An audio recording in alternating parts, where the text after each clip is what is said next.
Welcome your host, Caddy Frink, as she leads discussions about substance use disorder and the journey to recovery. You're listening to Redefining Recovery, a recovery revolution.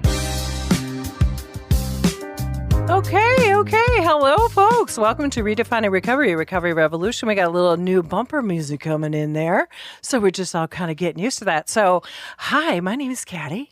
I'm your host, and this is Redefining Recovery, recovery revolution. I think I already said that. I'm just getting used to the new music here on AM 950, the progressive radio station. Who's across the table from me? I'm Wendy Hack, and I'm the grant writer and compliance officer for Minnesota Recovery Connection. I feel like I should salute you when you say that, because that's such a formal description. Well, you could also just refer to me as a professional nag. Oh, I like that. Yeah. Yes, because you have to keep tweaking us on gotta do this, gotta do this, gotta do this. I have a lot of practice because I have 2 adult children now, so I have years of experience. Of tweaking, Yeah. tweaking, poke. Well, welcome, Wendy. Nice to see you. We haven't done this for a little while. So I'm going to start off the gate with, hey, what's right with you today, my friend? Okay, well, this is a little metaphysical, but the other day I was sitting outside in a rocking chair, and it was a breezy day, and I was sitting across the street from just a beautiful tree. And I thought about how, as people, it's important to be like a tree, where we're grounded, our roots, especially for those of us in recovery, have to go deep.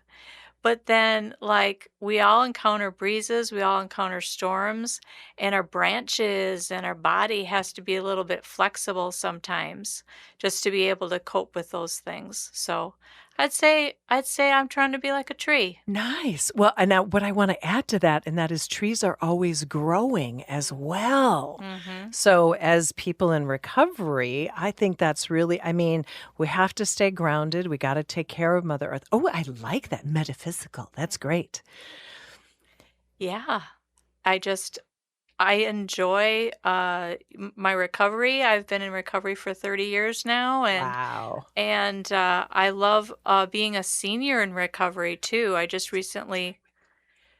So ask me what's right with me. Oh, I'm sorry, Caddy. Okay. What's right with you? There we go. We're going to get on track. We're trying to just do this. We haven't worked together in a while, so I get to see her bright, shiny, beautiful face, and then she gets to tell me what to do as well. So let's see. What's right with Caddy? Caddy is loving the fact that it's raining consistently, because y'all have heard time and time again, my garden is my thing. I got to show it off to some very good friends the other day. I spent far too much time last weekend in it. So I was still hurting a couple of days ago. But there's no better place for me, because I'm not a person who has buds in my ears or listening to music. I literally tune out and just let the roots of the plants and the plants talk to me. So I am so incredibly, incredibly grateful that my garden doth grow. And we've had enough rain, because I remember over the last couple of years, we've had a lot of dry times and my little plants were withering away, and it made me very sad. So one of the things that Miss Wendy and I want to discuss, we are rather experienced in our journey of recovery. I have 25 years. You said you have? 30. 30 years. That's a we got 50 years, 55 years between the two of us. Okay, that just scared me a little bit. That's a long time. And it's a process, isn't it? Absolutely. Yeah. So one of the things what I want Wendy to discuss when we come back from break, we're not going to take a break yet, but Wendy, talk about the group of individuals that you work with in the specific community, and we're going to enlarge that conversation, but just give everybody a sneak peek of who you work with currently. Well, at MRC, I think one of the things that we really try to provide is lived experience with the participants that we have. And because I'm old enough to order off the Denny's senior menu, that means that I get to work with our 55 plus community, which I'm super excited about. Wow. I get to do that too, I guess. I've never done that. Wow. I did get a senior discount at a co-op like a couple months ago, and I still don't know if I liked that, but I'm like, I'll take a discount anywhere I can get it. And the reason why we want to have this discussion, number one, Wendy is working with this community. And one of the things when I'm in my training, and tell me if I got it right, and that is, when we think about the age that we're at, we kind of came up in the 80s, late 70s, 80s was our like woohoo time. And now we are more mature, more grown. Those were fun party times, and there was a lot of stuff out there. There was not the stuff we have today in terms of the substances, but, we had cocaine and there was crack in the mix. There's certainly pot, there was heroin, obviously alcohol, because that was both of our struggle, maybe among other things. But we now have that group of folks that were in the 80s and 90s that are maturing. And sometimes those substances can carry on. And then the other thing that I also want to think about, and you need to fill me in on if this is valid or not, is that people who are more mature sometimes have more pain because of injuries or various changes in their physical body. And so there was a time back in the 80s and 90s and 2000s where opiates were just randomly given away. And so I know personally of a couple people that got addicted or relied on the opiates and then they were pulled away because of the opioid epidemic that we're in. So is that accurate as far as maybe some of the people that you're dealing with? Yes, for sure. Aging issues are probably the number one thing that we discuss together because the physical pain aspect of things and how your bodies are falling apart at 65, 70, 75, 80, it just gets more and more extreme. And so, that can set us up for using substances because it's hard to live with pain. Yeah. Yeah. And so, it just to me, being a person who, I go in my garden for 5 hours, I'm like whacked out of shape for a good day. And so I take my over-the-counter Tylenol or ibuprofen to sort of, kind of stave off what I can, but that recoup is harder. And I think it's just super important to have this conversation about what's going on with more mature adults. I know a story that I was told years ago by an EMS guy. He was with North Hospital, what's Memorial. Thank you. There we go. North Memorial. He was one of their community outreach people. He would go out and see people out in the community post surgery. This was one of the services that they had, and I thought it was fabulous. Rather than having to have people come into a clinic, they actually go out and help. But he was out on a call at a senior living kind of space. And as he was there, I think I have the story somewhat correct, a more mature gentleman had just fallen out on the floor. And so he was there. He, tried to establish, maybe it was a stroke, maybe it was a diabetic reaction.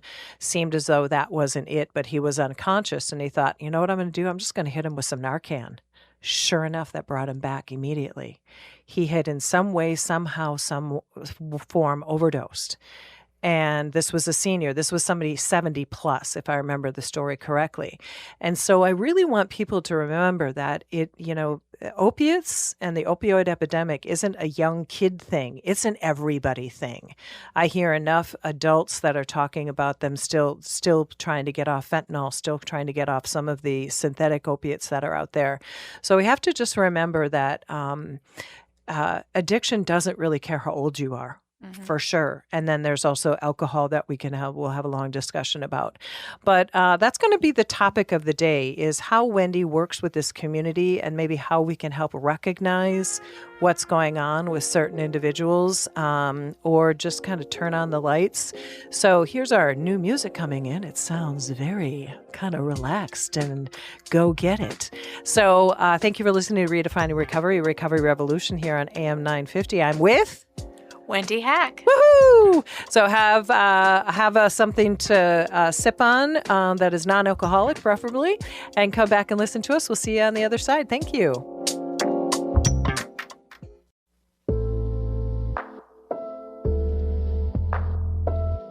Welcome back to Redefining Recovery, Recovery Revolution.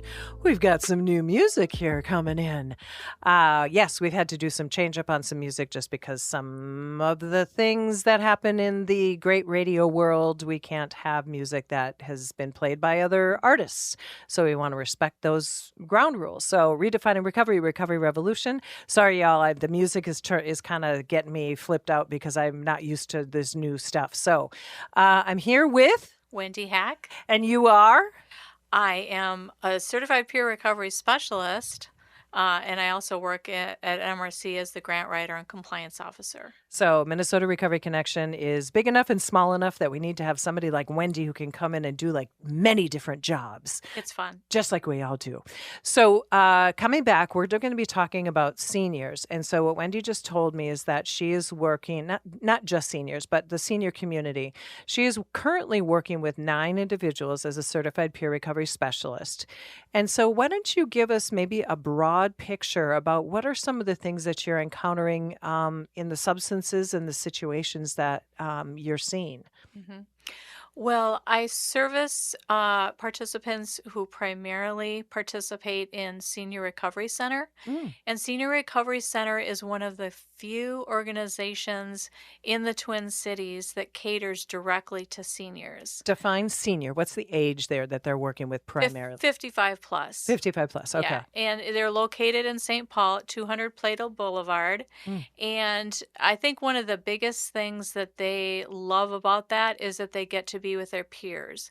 Because as nice as it would be to say, oh, yes, I'd love to learn from a 25-year-old person in recovery, it's also very difficult. So it's so much easier to hear from people who have your same lived experiences, just because, you know, we all respect being understood.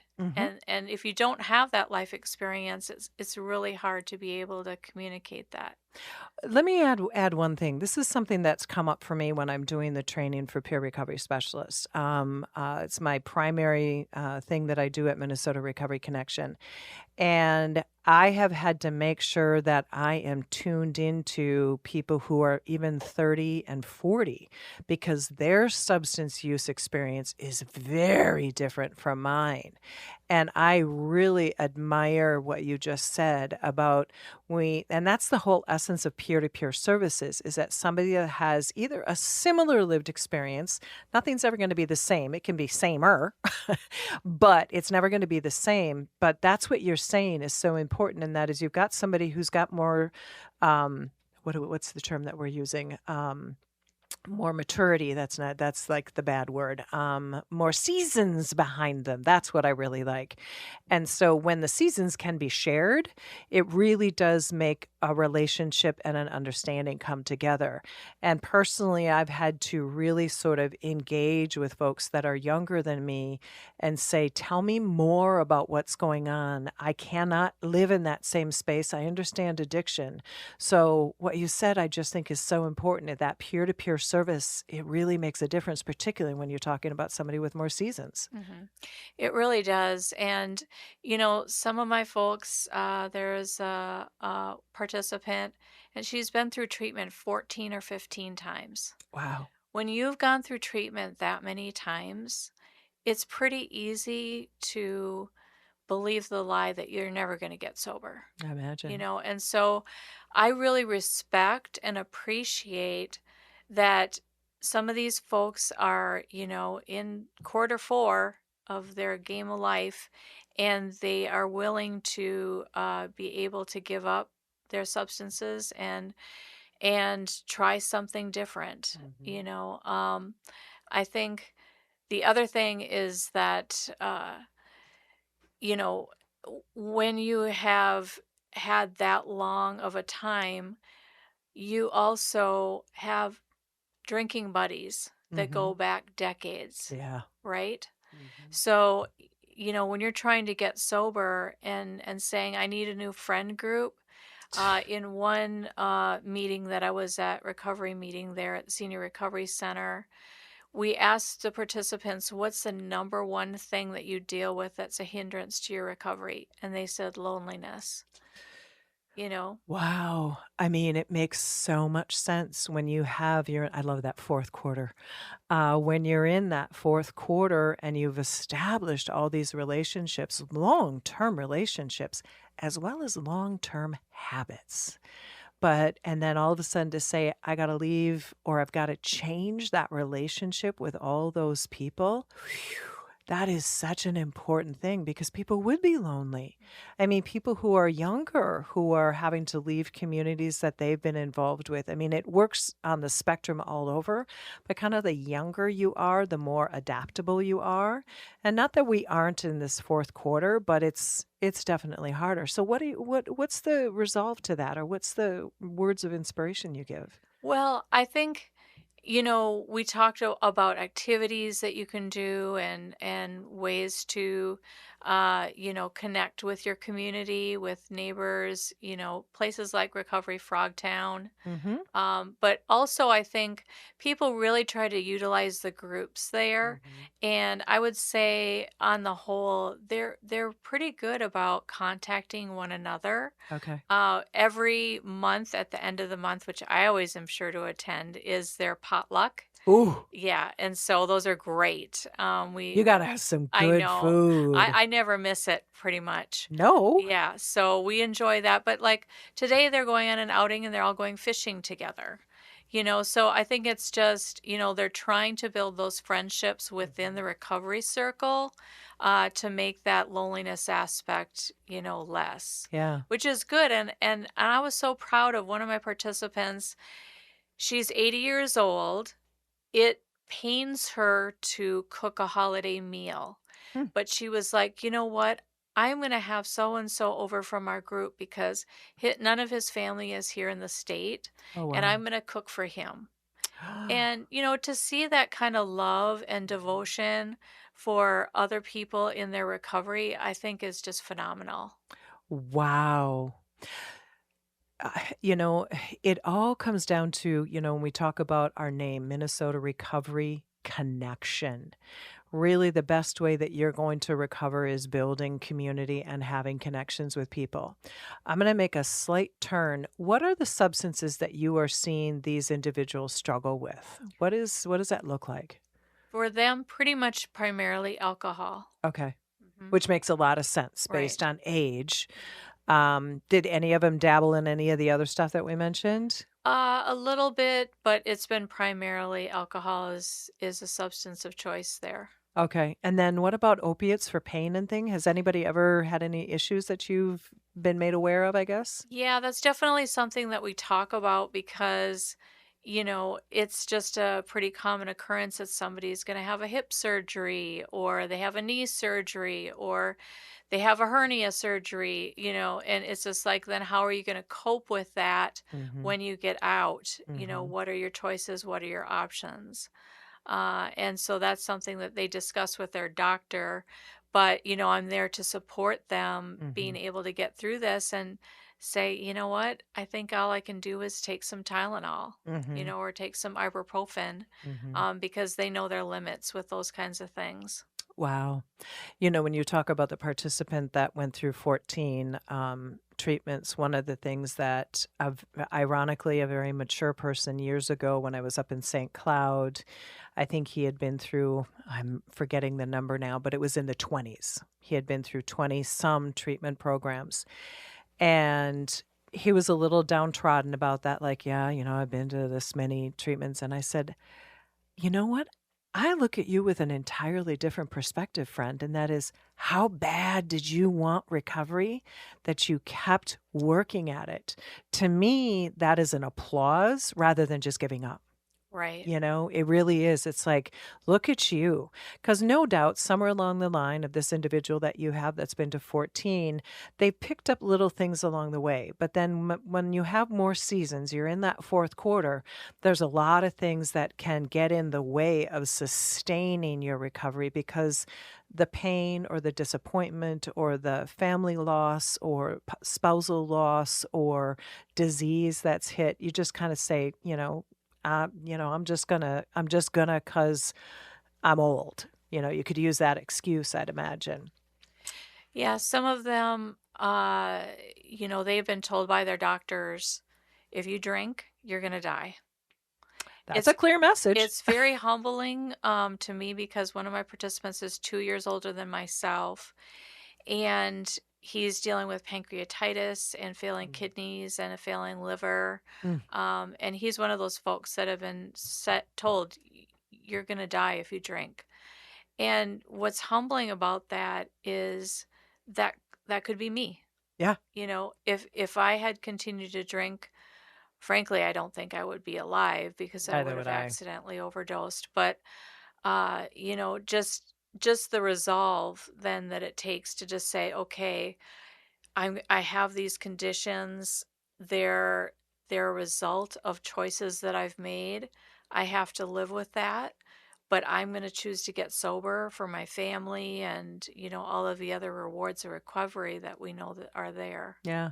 Well, and I think we also want to remember that, it's a choice that he made to pick up alcohol, but the disease of addiction is very real because it is something that is, in the DSM-5, that, addiction is a disease. Substance use disorder is a disease.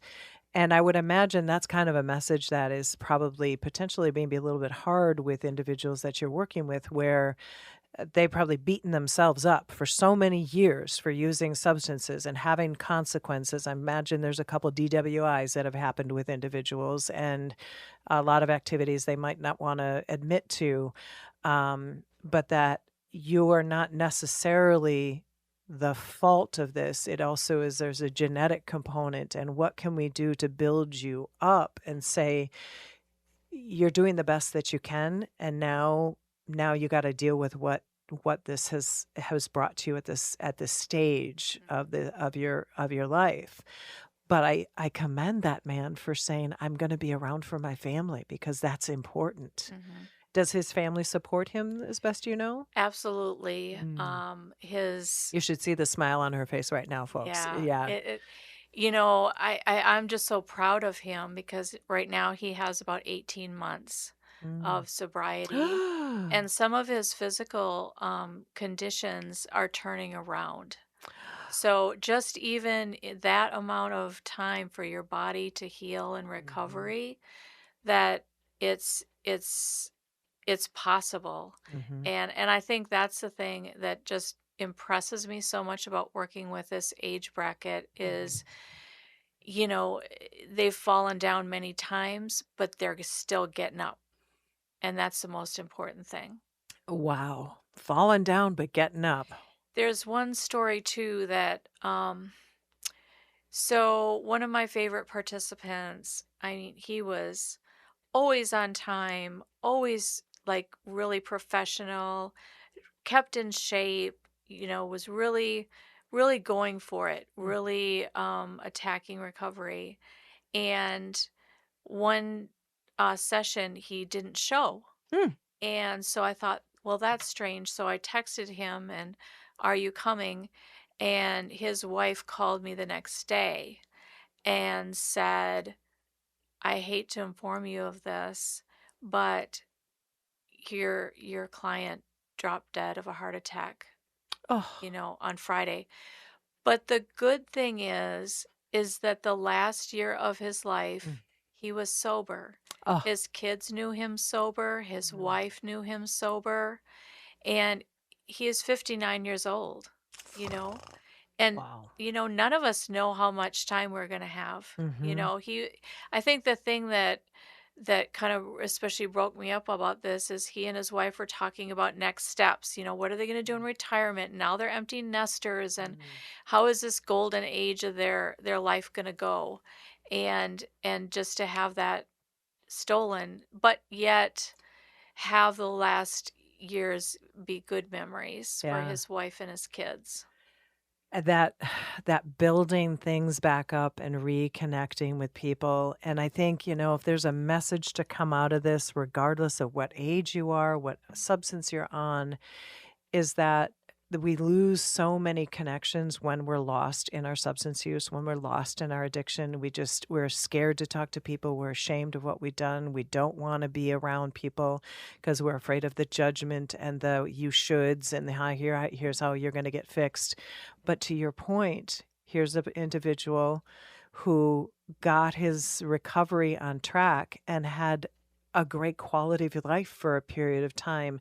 And probably, even though he died unexpectedly from a heart attack, there was joy for everybody around him, rather than the discontent of, oh, here he is drinking again. He's probably just gonna, because we get so judgmental in our communities about people that struggle with addiction. And yeah, there's a lot of bad activities that go around with people that are substance use disorder individuals. I mean, theft and prostitution and drug use and, ill-begotten behaviors. But it's still a person underneath there. And usually that person has reasons why that substance has come into play. I say, and I like your side of it too, I didn't wake up at 18 years old and go, you know what, I think I'm going to become an alcoholic. I think that's a great way to roll. That wasn't what my thought process was. I had my first drink and some switch got clicked on, and stopping wasn't something that I could figure out. And it ruled the roost for quite a while. So remember, folks, it's not like somebody goes, ooh, goody gumdrops, this is what I want to do. Usually there's a lot of circumstances behind it. What about you? Like, what about your substance use? Well, I think for me, I come from trauma, and pretty much every single person that I work with has trauma in their background. I have sexual assaults, I have rape, and all that just really was a catalyst for me to jump into the world of drugs and alcohol. And as the consequences piled up, it's more and more just to obliterate the pain, even though it's causing me so much pain. And I tried getting sober. I tried very hard to be a social drinker, even though I don't understand what the heck social drinking really is, Huh? actually. I got nothing on that one. Exactly, Leaving a half a glass of wine? What? I know, right. It doesn't make sense to me. Why wouldn't you slam it? It's good wine, But, I realized that, okay, this mental obsession that I'm doing, other people aren't actually engaging in that when it comes to alcohol. I just don't really understand. And you just have to accept that there's an impasse between social drinkers and Us. people with substance use disorders, because they're just social drinkers don't understand us either. They're No. like, this is causing you so much pain. Why don't you just stop? And they don't really realize that this has become central to our ability to cope. Mm-hmm. And it wasn't until I participated in a recovery program where I wrote a journal of every single time I remember using, Oh, wow. from the first time to the last time, and what happened, what were the negative consequences, Oh, and then how did I feel about those I consequences. hope you burned that, or do you have Well, it in a I safe read space? the whole thing, which was 25 pages long, to the group, Oh, and it was so cathartic. really? Absolutely. It was like opening up a shame closet that And? hadn't been cleaned in years. And it's just this, like, just letting all that go. And then the response of the group was so unconditionally loving and accepting that it was like, you know what? Do you think if you would have done any of those things sober? And I was like, no. I just thought I was an idiot. It's Oh, like, no, you just have a disease. Yeah. You're an alcoholic. Mm-hmm. And then that really clicked, and they were like, "Well, what do you think you should do with that information?" And I'm like, "Huh. I don't think I should drink anymore." Good choice. Nice. I don't want to add page number 27 or I 28 to know. this. It was painful, very painful. Wow. I am tipping my hat to you, friend. I don't know that I could do that. What happened to that journal? I still have it. Okay. Yeah. Wow. I've not heard of that before. So, this is, we're having a conversation with a couple of women who have some years under their belt in recovery. And it's like every journey is so incredibly different. And if there's anything we can pull from just that little story, is that truly everybody's journey in recovery is different. You might go to one treatment, you might go to 14, or like me, never go to one. And I can find my recovery. I can find that. But friend, okay, so I have to ask a question, and this might be inappropriate. Y'all just bear with me. But as you were walking through this journal, were there both laughs and tears, or was it just tears? Not just similar from you, but if you were sharing this with a group of people, what was the room read like? I'm curious. Well, the thing is that before I wrote this journal, I would say that I either glamorized my use, like, "Oh, I did this. Ha ha ha. Wasn't that hilarious?" Right. Or I blamed it on things Ugh. like, "Oh, it was this or that, or this relationship ended, or whatever." And that's the way that I dealt with it. Mhm. But actually, looking at it from a sober perspective, it was like those haha moments, they actually weren't that funny. Oh, no, no. I just, what I'm hearing in my head, and that is that there could be so many people that identified with some of the stuff that you said. And it's almost a laugh of shame, and not laughing to haha, but it's more like, oh, I remember my life doing that too. Because I think that's one of the things that helps people who are trying to find recovery, who can find somebody who has a similar lived experience, is that you can, and please understand, I'm not saying laugh because it's hysterical, but you can sort of laugh at the absolutely ridiculous nature of it and go, what was I thinking? Well, I wasn't, number one, I wasn't in my right mind, but it's almost that laugh of like just letting it go. It's like, that was so ridiculous. Oh my Absolutely. gosh. Absolutely. Like I said, it was a light bulb moment for me to realize that I wasn't an idiot. I was just an alcoholic. So, Well, and that because we judge ourselves so harshly. I mean, even though when you talk about all the trauma that you experienced, you, in your right mind now, you can say, it makes so much sense. I needed to, and you use the word obliterate. And that's so accurate. You just had to obliterate your mind of the pain. one of the things that was the most helpful is I think that for so long, I saw alcohol as a friend that was getting me through the pain of my life, not that alcohol was causing all of the pain in my life. And if I took away that aspect, that I would have less pain. And honestly, that pain of using is what keeps me sober today. Because it's not that I still don't get triggered. Mm-hmm. I can get triggered and I get a little tap on my shoulder and you could drink and no one would know. And I would be like, I would know and God would know, and that's enough. And alcohol is going to make things feel better for about a minute, and then it's going to make everything worse. For a So long time. why would I want to do that? It Mhm. doesn't make sense. Mhm. And then I go and talk to my husband and tell him I was triggered, and then he can say, "Well, what's going on with you Yeah. that you felt triggered?" Yeah. And it's having that, either that trusted person, either a partner, a husband, wife, who, whatever that looks like, therapists, those kind of people.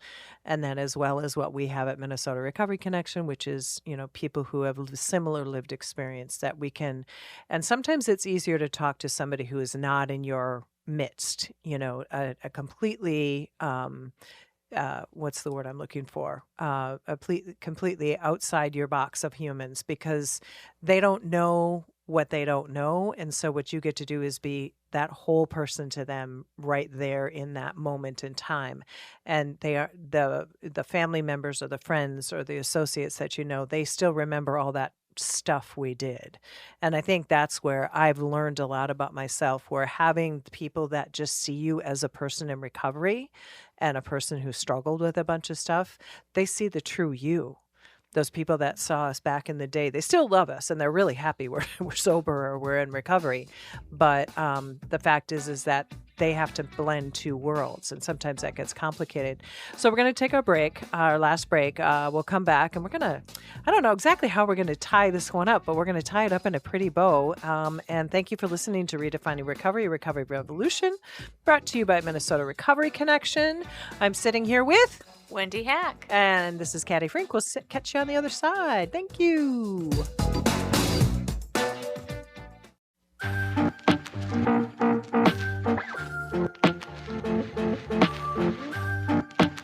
Welcome back. We have brand new music happening there. Wow. Not quite sure what that was, but we're going to get this all fine-tuned at some point. But the voice might be familiar. My name is Caddy Frink. I'm here with Redefining Recovery, Recovery Revolution, brought to you from Minnesota Recovery Connection. And again, who's across the table? Wendy Hack. And are you a woman in long-term recovery? I am. And how many years of recovery do you have? 30. So between the two of us, we have 55 years of recovery. Wow, that doesn't happen very often. So thank you for being here. So Wendy Hack and I have been discussing the seasons of life individuals, the fourth quarter individuals that have both found recovery, finding recovery, maybe still searching for it wholly and completely. But Wendy wants to talk about what next. Well, I feel like there's two main ways that you can approach aging. And aging is definitely one of the biggest factors that we talk about when I am talking with my participants from the Senior Recovery Center. And one aspect, it was how my dad handled aging. Which was? So my dad was very resistant and he was very angry about aging. Oh. When he had to give up golf, he was very upset. Mm-hmm. When he had to stop singing in the church choir, he was upset. He was never going to sing again. He was never going to play golf again. And he was a little bit bitter about that. When he and my mother sold their home, their single family home, to my sister and brother-in-law, my brother-in-law, after the sale, he came home one day to my 75-year-old father up on the roof cleaning the gutters. And my brother-in-law said to him, "You come down from there, old man. That's why we bought this house, so that you wouldn't be doing that." Wow. And my dad was very upset because he didn't want anybody to tell him that he couldn't do things anymore. And that was upsetting for him. My mother approaches aging very differently. I would say that she is much more accepting, but then finds alternative. And I'll give you an example. For years and years, my mother was the hostess with the mostest, constantly having dinner parties, people over, creative luncheons, you name it, she could do it. She realized that it was starting to take too much out of her to do that, but she still wanted to be social. Yeah. So she was like, well, instead of having people over, I will just go out with them to a restaurant. Let's still meet. Let's still talk. The important part was the socialization. And the other thing is that if she was going to host a holiday or something like that, she would pace herself. Yep. So she would do a little work and then she would sit. And then she would do a little work and then she would sit. And then so it took her 3 times as long to get something ready, but she didn't wear herself out doing it. Yep. And so I've tried to adopt that same kind of method for my own aging, is just, well, I have to accept that, you know what, I am not going to be able to clean my tub the way that it used to be cleaned. I'm going to hire somebody else to do it. And I'll tell you what, it changed my life. Right. Well, you know what made me think about your father is that giving up golf, giving up Singing in the choir. he lost his community. in the way that he was used to doing it. Now, it doesn't mean he can't go out to lunch or for coffee with his golf buddies and that he can't meet up with the people, but he's missing that community engagement. And I think, we talked about it already, but when we begin to lose our community, either from having to change if our body is changing and our ability to do things is changing, or we're in the land of substance use disorder and we've got a group of friends, we got our clique, we got our peeps, but now you can't do that anymore, particularly if you've got somebody who's more mature and their health is really changing. You can't go down to the local bar anymore where that's where all your friends have been for the last 30 years. What do you do? Right. And I think one of the things I think about, and we do this with our peer recovery specialists, and that is we try to work with people who are social butterflies and say, maybe don't go to the bar with everybody for somebody's birthday, but go to, like you say, maybe a restaurant or go to a coffee shop or go out and do an event with somebody, go play mini golf or go for a walk with a group of people or go for a picnic, something like that. The idea behind recovery is that you can't just stop doing things because then you're going to get lost in that stop and then you're going to get depressed and you're going to get sad and then you're going to go to, what did you call your alcohol? A coping mechanism. And a friend. Yes, and a friend. That is the reliable friend. You know exactly what you're going to get with that person, with that activity. But to your point again, in about an hour and a half, it ain't going to be so pretty. No, what I try to explain to people is that if we're going to interact with any inanimate object, and that could be alcohol, that could be shopping, that could be food, that could be sleep, that could be a whole host of other things. And some of those things are good things, like food or whatever. But some of those things bring on negative consequences. Mm-hmm. They also don't require us to be vulnerable or courageous, and they're very easy. They're accessible. They're usually not that expensive. And that's why a lot of times people make that choice, but it's not satisfying. It's going to bring on shame. It's going to bring on guilt. It's going to bring on depression or more anxiety. Mm-hmm. But if you connect with people, especially from those who understand where you're coming from, that feeling of connection brings such a sense of satisfaction to you. Mm-hmm. It brings on way more good feelings, and it only has positive consequences from that. And I think when you say that, it makes me think about, I've got a lot of friends that don't use substances, but when I'm with my peeps that have, and I say this not lightly, but we can joke about what we did and who we were at one point because we're not there anymore. Because sometimes you got to laugh at the past because you can't always cry. Right. You have to flip the switch back on. You have to say, you know what, or flip it off. I don't know what the heck I'm doing. I'm flipping a switch. But I just got to make sure that I recognize that there was a lot of damage, but I'm better than that now. I think I mentioned this, and I don't know if you are, but when I had 24 years of recovery, I flipped over. I had more time in recovery than I had drinking. And I was like, ooh, that's a milestone. Now, there's a lot of people out there that have a lot of years ahead of them to get to that point. But those are the milestones that when you find your recovery and you sustain it and you live in it, when you can hit these spaces and places and you get to talk about it with the people that love you that are the same age. And I can look at Wendy and go, I kind of know a little bit about what her world was. I do know what we do share. And that is we love to drink at one point because it made all the pain go away. Mm-hmm. Our pains are different, but we know that one common denominator. And so people who are out there struggling with substance use disorder, whatever the substance is, to your point, Wendy, the chances are there's some pain behind it. There's some trauma behind it because nobody wakes up and says, I want to be a meth addict. I want to be a fentanyl addict. I want to be an alcoholic. That's not what our dreams are. Our dreams are to be the best people we can be. Yeah, and another aspect with aging is that a lot of times there's grief and loss. Oh. Maybe they've lost their spouse. Maybe they've lost a child already. They've lost friends. And some to substance use and some just because they got older and they died. But one of the things that I think is is great about that is that we can be able to go through these things together. That we can be able to talk about them. I've suffered from fibromyalgia for 40 years now. And I have to tell you, it is wonderful to be on the phone with someone, talk to them about where to get orthopedic shoes. And they say, this is so helpful. Yeah. And I'm like, yay, my plantar fasciitis was finally good for something. It meant something. Thank you, Wendy. I appreciate you being here. I also want to make an announcement, and that is we have some new addresses. I'd like to say that our headquarter office is at 520 Osborne Avenue, Suite 110 in Fridley.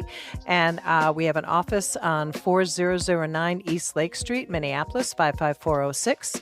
If you want to reach out to us at 612-584-4158. And our East Lake Street is by appointment only at this point. Thank you. Bye.